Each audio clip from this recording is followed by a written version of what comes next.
Welcome to the show, Sydney Irving. You're a singer-songwriter, musician from New York.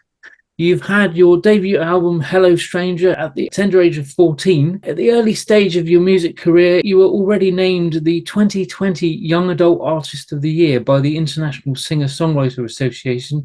And in 2022, you were Best New Artist at the Syracuse Area Music Awards. So you've had loads of success at the young age that you are. Loads more to talk with you about, Sydney. Thank you so much for joining us. And please do tell us more. Thank you so much for having me today. I'm super excited to be here with you guys. So I started playing guitar when I was like 10 or 11. I got my first guitar when I was 9. And then I started writing when I was 12 and 13 years old and playing out when I was 14. And I just fell in love with sitting down with the guitar and writing songs. And I've always really looked up to artists like Tom Petty and Ryan Adams, Taylor Swift, people like that sit down with acoustic guitars or electric guitars, write songs, and then get up on stage and sing them. I think there's something really special in that creation of feelings. You love getting on stage. I do love getting on stage. It's probably one of my favorite parts about music. I like getting on stage and performing, and there's a type of energy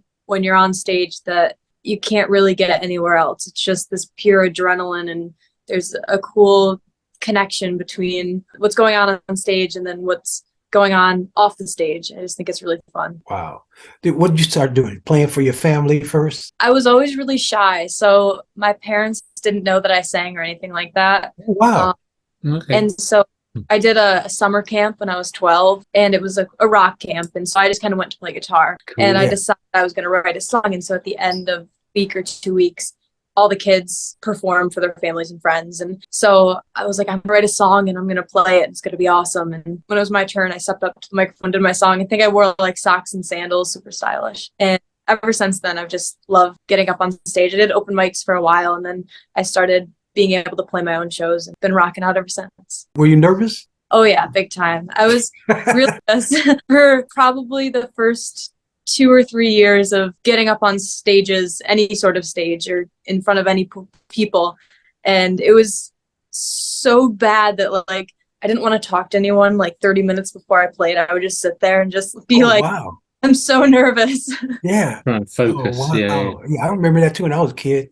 Well, just leads on a little bit from that. You say, obviously as a sort of young performer and a nervous performer that you've been nominated 4 times by the Syracuse Area Music Awards and all the different award nominations you've had. Was that to some extent a bit of a surprise for you? What you do is obviously well loved. So were you expecting that kind of success early on? Well, thank you very much. I think I just like doing music. And so any sort of nomination or anything like that is just I'm very grateful for that. And it's very, very nice to be recognized for just doing what I like to do. Yeah. That's cool. Yeah. Now, do you play other instruments too besides the guitar? Guitar is like my main instrument. And then I'm like self-taught at ukulele, and I'm trying to learn how to play banjo right now. Ukulele? Nice. Yeah. Have you been to Hawaii? I haven't. I'd love to go. That's the home of ukulele. That's the place to be. Yeah, I love, I think Jack Johnson, I believe he lives in Hawaii, and he's got some really great songs with the ukulele. And listen, do you write social conscious lyrical content? I guess that I write is about people and things that people go through. So I think it's a kind of up for interpretation what the lyrics and things are about. I think it all kind of depends. I'm kind of a person that I don't like to have like one meaning to the song. I think a song can be interpreted in a lot of different lights, and I think kind of up to the listener what they feel it's about, if that makes sense. I think I have my own reasoning behind the songs, but I think once the song is released and someone listens to it, it's kind of their interpretation of what the song's about and what it means to them. Right. So are you touring? Yes. So I have a bunch of great shows with me and the band all booked into next year. This whole year is all filled up, and then we're booking into next year, and we've got some tours in the works of being set up, and we're really excited because it's our first time getting on the road and touring to different states. And we've played in Georgia and Pennsylvania, and that's always really, really cool. So I'm very excited to get on the road and explore a little bit more. Yeah. Are you playing nightclubs or small theaters or festivals? What are you doing? Yeah, so festivals and cool venues, and then we're going to be performing at college campuses in the fall, which we're really excited about. Exactly. And how many people in your band? So the band is called Sydney Irving and the Mojo, and we've got Evan on drums, Randy on bass, Griffin on guitar, and then newly added is Mr. Carl from New Jersey, and he's coming and he's going to join on guitar. Wow. So no keyboard. Well, Carl does a little bit of keyboard, so. Okay. Wonderful. I'm just going to follow on a little bit from the touring info you've just given us. Presumably there's various dates that you've got booked. Where can somebody find that information? Is it on your website, or where is that available? Yeah, all information about upcoming shows is on my website, sydneyirvingmusic.com. Okay. You can also find it on my Facebook as well. Can we inspire you to write social conscious songs? Yeah, I love a lot of different types of music, but I've been really into Ringo Starr. He's got a lot of cool songs about like peace and love and stuff like that, which I think is a great message to spread. Yeah.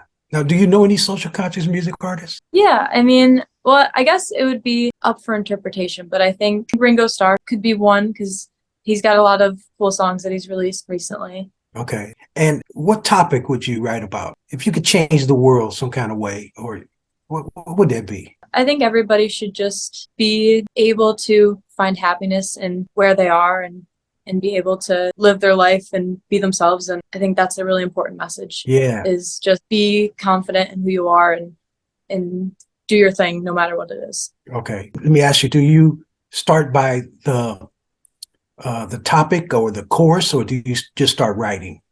It depends. I usually sit down on my bedroom floor with my Breed Love guitar, and it could start with a lyric or it could start with some chords or whatever. It depends. Yeah. How do you write your songs? I'm curious. I come up with a topic first because that's the chorus, right? And that's the part where everybody's going to be able to sing, you know. So it's easier. You come up with the chorus, and then when I teach lyrical content, your verse is your opinion about the chorus. So it's always the last thing you say in the verse that's going to connect that hook, the chorus, right? That's what makes it really make sense. And then if you write a bridge on there, that kind of sums up what you want in the song, you know what I mean? Because it's usually the shortest part in the song, probably 8 bars bridge, you know what I mean? But it's really cool to have those 3 sections, but you don't always have to have them. I'd love for you to take a topic that you want and come up with that lyrical content for the hook, the chorus, right? And I'd love to hear that. So your fans would know your song. How beautiful does it feel when they're singing your lyrics back to you when you're on stage?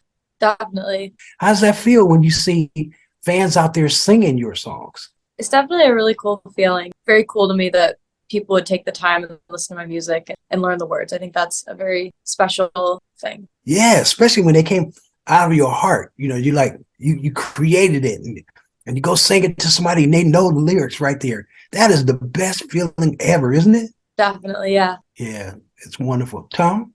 Well, just off the back of that, again, I love a nice link.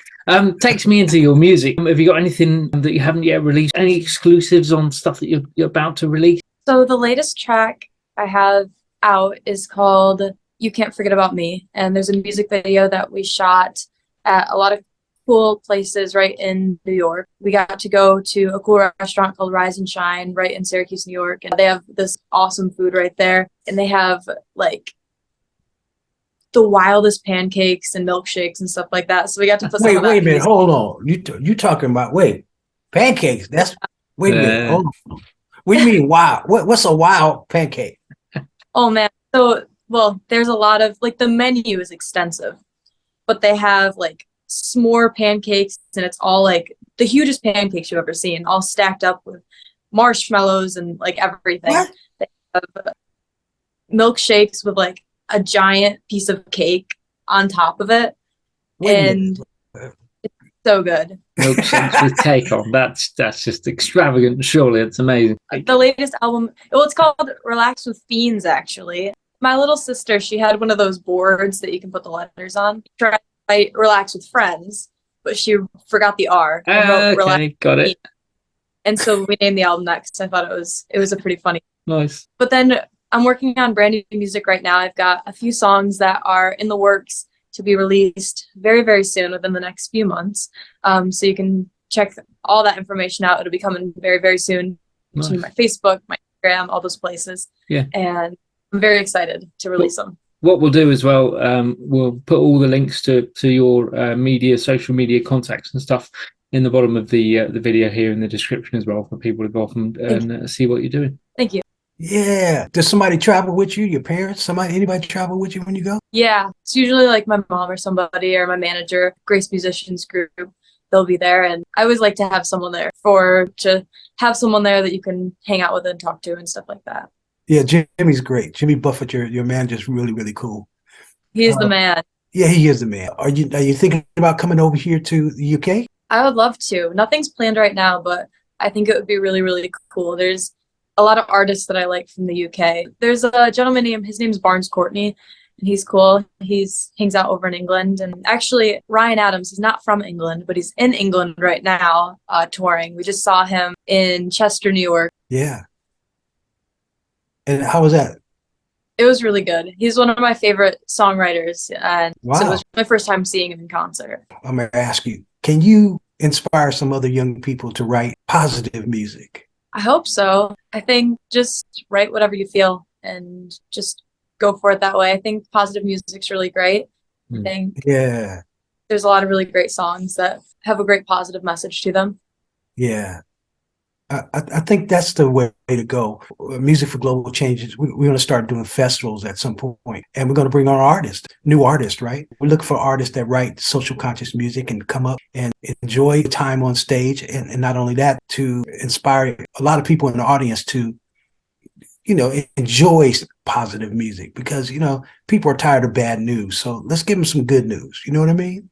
Definitely. Yeah, I agree with that. Well, we're looking forward to hopefully having you on our festivals as well. That'd be super awesome. Definitely. Yeah, and get you over here. European crowds are amazing. They're serious music lovers, And I think what you're doing is really beautiful, and I congratulate you on your success. And keep it up and keep enjoying what you love. That's the most important thing. Definitely. Thank you.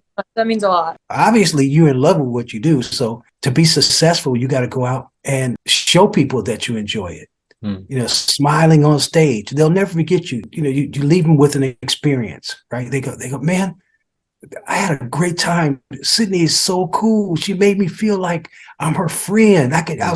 She looked right at me, and that's a beautiful thing. Somebody fall in love with your music, and then they go and come and see you, and they're waiting for you to do their favorite songs. That's the fun part about going out performing, And how you like recording? Recording, I love recording. I'm working on writing some new music, so I'll be recording very soon again. Yeah, wonderful. New record, but I have a few singles coming out in the next couple of months. So okay, lots of new stuff happening. Nice. And what label are you with? Currently, I am an independent artist, and so I release it with my team and everybody. We cook it all up and figure out the release plan and go from there. Okay, cook it all up. I like that. Yeah. See, you cooking already. You put a little, spices, and that's exactly what it takes, right? What sort of team have you got behind you that help you with the touring and the production? Have you got a big team? Yeah, so I think it's everyone that is kind enough to join this crazy musical journey we got going on. My management, cool. Grace Musicians Group, We Love Guitars, RT Customs, Rise and Shine Loaded, La La Lu Lobster Babe, my wonderful friends and family, the band, the producer, just a bunch of really cool people that I really respect and appreciate all their help and kindness. Wonderful. Off the back of that, you've now got the people behind you that can help produce your music. Was it difficult for you to start out? Well, I started it was very much a hobby at first, because I would sit in my room and write songs. And one day my mom, they were like, you wrote these songs, maybe you go to a studio and just see what it's like and learn by doing it. And so I think it's just kind of been a very gradual progression of, all right, I write songs and then I'll try recording them and then I'll try playing out and just see how it goes. And I think it's just been a very gradual thing that has turned into what it is now. I can tell you love it. I do. I think music is a very special thing, and I think a lot of people, whether they play it, they listen to it, whatever it is, I think music's a very powerful thing. Yeah. How do people get in touch with you? On Instagram and Facebook, that kind of thing, or what kind of platforms are you on? So you can find me at my website, sydneyirvingmusic.com. I'm on Instagram, Facebook, YouTube, TikTok, all the places you can find me. Okay, cool. Yeah. Well, as I said earlier, we'll put some links in the bottom as well for you. So and thank you so much. I appreciate it. Thank you, my sister, for coming on the show. I appreciate you doing it. It was great hanging out and talking with you guys. Thank you. Oh, we loved having you. It's really cool, and all the best with success. And we're looking for big things from you, and we'll be in touch with you. Peace always. Music can save the world. Music can save the world. If we all get together, music can save the world. Yeah. Music can save the world. Music can save the world. If we all come together, music can save the world. There's an urgency facing our humanity. Thank you so much for watching. To stay up to date, please click subscribe and hit the bell. You can also join our group on Facebook and find us on LinkedIn and Instagram.